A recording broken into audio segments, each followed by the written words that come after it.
with me it's vinyl, so you're starting off with the stylus, which is running in the groove of the record. The stylus bobs about in a couple of magnets and coils, creates a very, very small electric current, which corresponds with the music. That goes down a wire, then it goes to your preamp, which boosts that current up, you know, quite a bit, so that it's usable by the next piece of equipment, which is your next preamp, your custom preamp.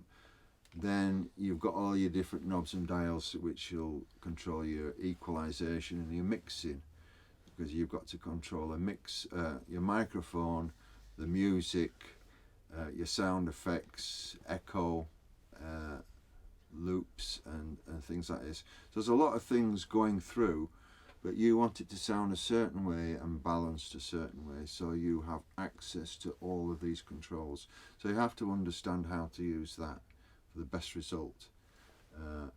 So after that, it goes to the next piece of equipment which splits your signal. If you're running three-way, which is bass, middle, top, which is a common way, it's more four-way now, but that bass, middle, top, so you've got your bass speakers driven by bass amplifiers, your mid-range speakers where all your voice and your guitar and your keyboards and a lot of the instrumentation is in the mid-range speaker driven by the mid-range amplifier, and then you've got your tops or treble, which is your tweeters, which just put across the high frequency, the cymbals, tambourine, triangle, the upper frequencies of the human voice and instruments, and that's driven by its own treble or tops amplifier. So you have three ways of putting it across, and that's the same with the Heritage Hi-Fi, how I built that.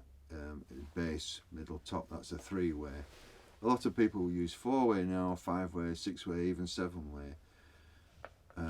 I've gone the other way. I'm producing a two-way preamp, which nobody produces now as far as I know, to keep it even simpler, because again, I like the simplicity of sound system. It's more accessible for people who aren't massively technically minded, and it can sound as good as any other sound system if it's set up right.